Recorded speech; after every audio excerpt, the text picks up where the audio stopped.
The title of this session is Art for Life's Sake, which is a philosophy that Yo-Yo lives.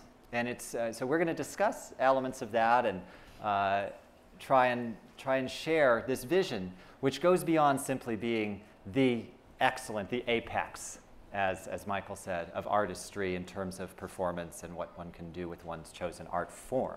But, you know, what are the special qualities you think that an artist might even have, or a musician has, you know, to perceive the world, to avail themselves of these, to use their unique abilities? When you think of art for life's sake, why art and artists? What do they have that, you know, is so special?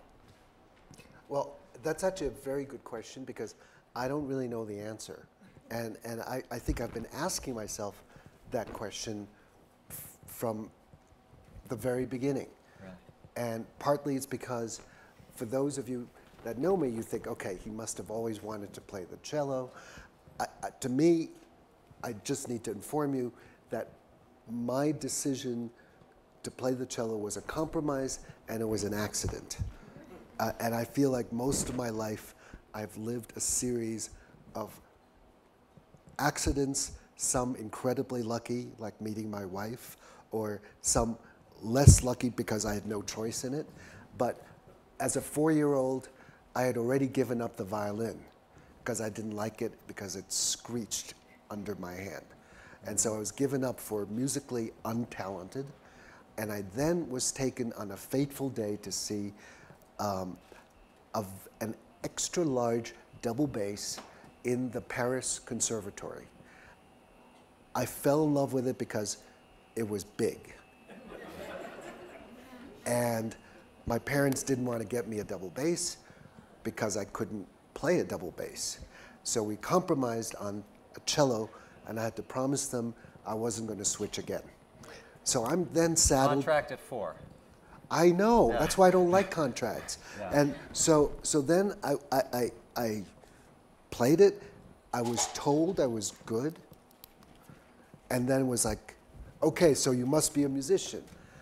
And so I never felt I made a choice to be a musician, but I kept doing it because I loved it. But that didn't mean to say that this is the thing, that's the only thing I want to do. It's like I've spent most of my life thinking, you know, I had like wonderful tiger parents. You know, they were puppies and, you know, no, anyway. So, and so I was kind of very narrowly funneled into a way of sort of studying and thinking, practicing. And it wasn't until 49 years old, 8 years ago, that I actually thought being a musician was really cool because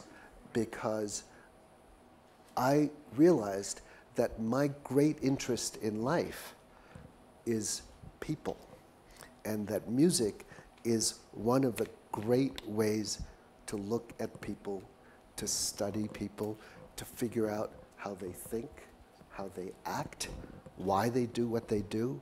And of all shapes, colors, and stripes all over the world, that was my interest. And through music, I could actually go really deep. And so finally I was happy. Took a long time, but yeah, I think. Yep. Yes. So that's a particular path. I don't think many musicians share that because often, you know, they share their early childhood training, rearing, but they also latch on to saying, this is what I want to do. This is it. This is the thing. But I was not sure. So 8 years ago, you thought to yourself, okay, now this is it, and because you felt like there was a more of a calling than simply playing the music? More of a... Absolutely, because I thought that by that time, you know, at 49, middle age, you know, pot belly, I've seen a lot, and I realized that music actually serves many, many different purposes. I have played for people who were really ill. I've played for happy occasions, weddings, and memorial services. I've seen, received letters from people who had to go through hard times, and was told that, you know, various pieces of music helped them through things. I could see what it does for children, for children's imagination and development.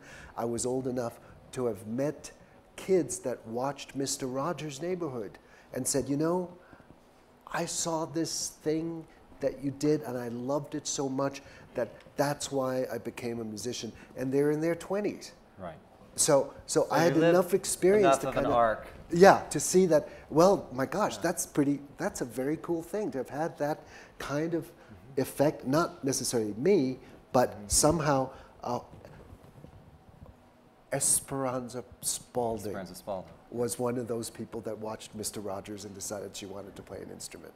Wow, because she saw you on Mr. Rogers and thought this is totally amazing. Right. And she's such a wonderful spirit, such a wonderful person. So anyway, that's sort of my art.